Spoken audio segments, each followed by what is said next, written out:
has not sought City Council's concurrence on the change of designation of October 14th, but is using his authority to issue a proclamation. He or his successor would need to issue such a proclamation annually to continue the practice unless and until the City Council passes legislation to formally rename the day. The mayor considers it highly appropriate to recognize and celebrate the contributions of the Native people. So says Press Secretary John Nolan. Mr. Nolan also said upon Free Press query that he is unaware of any concerns raised by the residents of the Italian descent about the proclamation. Well, we didn't know about it. We are just focusing on this event, he said, noting that the event is being organized by the Human Resources employee in charge of the city's diversity and inclusion efforts involving its personnel. But behind the scenes, the Free Press has been told by some residents that they are registering their opposition to eliminating Columbus Day and believes Mayor Stoney could have designated another day to honor indigenous people. This year, the United Nations designated August 9th as International Day of the World's Indigenous People. If he's trying to build one Richmond, as he says, this is not the way to do it, said the city employee, who has heard from friends of Italian heritage who were offended.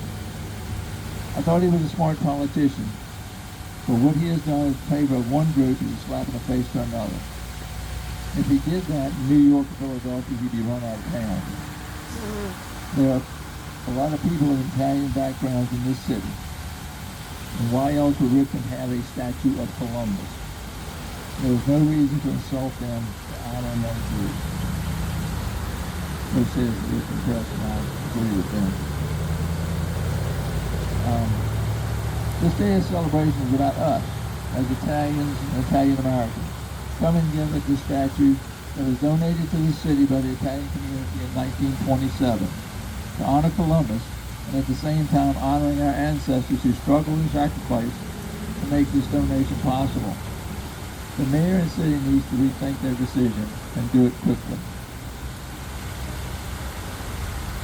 At this time, I'd like to welcome John Fortone, president of IACA, step forward. He's here to support us this day, and has also put a nice wreath out in front. John. Thank you. Appreciate it. Good afternoon, everybody. I'm John Fortone, the president of the Italy-Giuseppe Cultural Association. Can you hear me now? I'm John Corritone, the president of the Italian American Cultural Association here in Richmond, and thank you for inviting me to say a few words, and just to let you know that our organization over the last 6 years has been the proud caretaker of the Columbus Monument grounds. When we first started doing this 6 years ago, the grounds of the monument were in total disrepair, and with the number of volunteers that we had with our organization, we have transformed that into quite a beautiful presentation for people entering Byrd Park. So I just wanted to thank you for that opportunity and the pride that we have in doing that. And today, with pride as Italian Americans, we celebrate Columbus, the triumphs that he has made as an explorer. We celebrate us being immigrants, that the difficulties we had coming to this country, but we were able to change that and turn that into such a positive thing over the years. And lastly, we just want to celebrate our cultural and our heritage as being Italian Americans here in Richmond and for all Italian Americans throughout the United States. So thank you very much.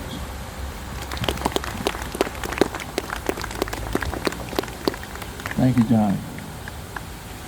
At this time, I'd like to introduce Larry Brennan. Larry is the state president for the Order of Sons and Daughters of Italy in America, and he's here to support this our organization, which is a local lodge, and to say very few words, he says. Thank you, Aldo. You know, I appreciate the opportunity to come out on behalf of the Grand Lodge of Virginia to support this great effort that's continued on now for 92 years. One thing I do want to mention, I'm looking in the audience out there, right? And none of us are spring chickens, right? Except for John's kids. Okay. We need to bring the kids out, right? As we go, if we don't replenish that with the younger kids, this will all be forgotten, right? The statue will be out here and nobody will know what's going out there. The other thing I do want to mention, I know everybody's concerned that they're changing all of the Columbus ceremonies to Indigenous Day. I don't know if you saw the newspaper today. There was not one single ad for Indigenous Day, but there's a hell of a lot of Columbus Day ads out there, okay? So, again, beautiful day. Thank you, and looking forward to the wreath. And as I said, very few words. Thank you, Larry.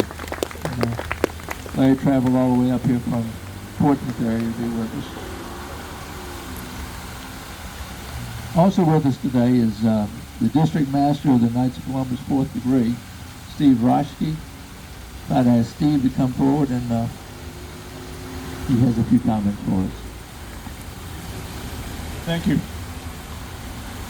If I say something off the cuff, I'll be here for a long time, and so my wife makes me write things down.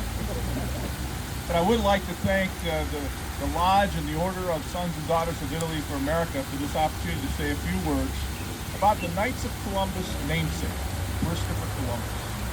And I would also like to thank those Knights of Columbus Assembly that are here with the colors. Don't they look great? So I'd like to thank you all for being in attendance. The Columbus Day is a most unusual American holiday, as it commemorates an event that occurred well before the United States was even a nation. And yet, in the 527 years since Columbus' sighting, this day has become distinctly American. In the late 18th century, Americans began to see Columbus as somewhat of a mythical founding figure. But in the 1830s, he was seen as a symbol of the American ideal: bold, adventurous, innovative. Immigrants in the 19th and 20th centuries rallied around the immigrant Columbus. As Ronald Reagan remarked in the 1988 speech, Columbus Day has became a day to celebrate not only an interpreted searcher, but the dreams and opportunities that brought so many here after him. On this day, we revisit the enduring lessons of his courage and leadership. Columbus, of course, has always held a proud place in our history, not only for his voyage of exploration, but for the spirit that he has exemplified. He was a dreamer, a man of vision and courage, a man filled with hope for the future, and with the determination to cast off for the unknown and sail into the uncharted seas for the joy of finding whatever was there. You put all that together, and what you might say, Columbus was the inventor of the American dream. And of course, because of Columbus's discovery, we do recognize others today. For just as Columbus, a son of Italy, inaugurated the age of European exploration in this hemisphere, so too have millions of Americans of many heritages contributed to the building of this nation, of aspirations on this continent of hope. Over the years, millions have left their home for these shores, often carrying scarcely more than the prayers in their hearts and the determination in their souls. And as they've come, they have brought with them the richness of the heritage of their homeland and given their personal riches and strengths to our nation. For much of its history, the United States has considered Columbus a man worthy of admiration, and I would hope and pray that this holiday continues on in our nation. Columbus Day is one of America's oldest patriotic holidays, first celebrated in the 18th century. It was first celebrated on October 12, 1792, when the New York Society of Tammany honored Columbus on the 30th anniversary of the first voyage. The Pledge of Allegiance was written in 1892 in honor of the 40th anniversary of his voyage. And the Knights of Columbus took his name as a symbol of our allegiance to this country. Now, I'm not sure if you also know that America has more monuments to Columbus than any other nation in the world. Columbus Day recognizes the achievements of a great Renaissance explorer who found the first permanent European settlement in the New World. And the arrival of Columbus in 1942 marked the beginning of recorded history in America and open relations between the Americas and the rest of the world. Columbus Day celebrates the beginning of cultural exchange between America and Europe. And after Columbus, millions of immigrants brought their art, music, science, medicine, philosophy, and religious symbols to America.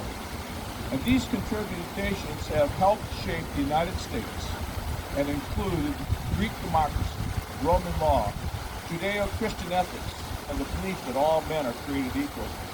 It is because of Columbus' discovery that this land was formed, and it provided to all citizens a right to be equal, free, and be able to practice their faith without prejudice. Columbus brought to this world a rich history of Christianity, and because of our forefathers, we have the right and privilege to exercise that Christian faith. Pray that all peoples of the world will also be able to experience that right. Also pray that our religious freedom will continue on for our families in the future. We can see in the world what happens when we visit. As citizens of this great country, it is an obligation that we have to take on to pass to our children and to our future generations. The example you set is your commitment to your children and the next generations, and to be free and to also choose and practice their faith. As you proceed through the fraternal journey of life, let your association with the spirit of Columbus be your commitment to pass on this spirit of faith and democracy to our future generations. And I would like to leave you with this quote. Each day is a new canvas to paint upon. Make sure your picture is full of life and happiness. And at the end of the day, you don't look at it and wish you had painted something different. What if Columbus had painted a different picture? Where would we be today? Again, I thank the Order of the Sons and Daughters of Italy in America, to all in attendance, for allowing me to say a few words. And both Donna and myself wish you all a great Columbus Day, and may your patriotism, faith, and spirit live on throughout the year. May God bless you all. And for us in the Knights of Columbus, may the Venerable Father Michael McGinley intercede for us as we strive to be ever more bold and courageous Americans, committed to our democracy and faith. And may we continue to let our light shine for Heavenly Father, and may He provide for us a spiritual conscience that allows us to be Americans, and God bless the United States of America. Thank you.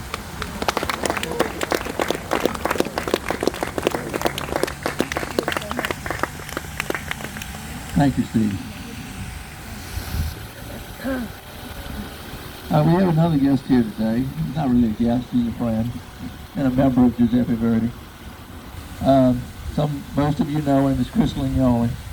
And Chris is the grandson of Richard Lignoli, who is the sculptor of the statue. He continues the tradition of supporting Giuseppe Verdi and the statue and its meaning. So at this time, I'd like to ask Chris to step forward.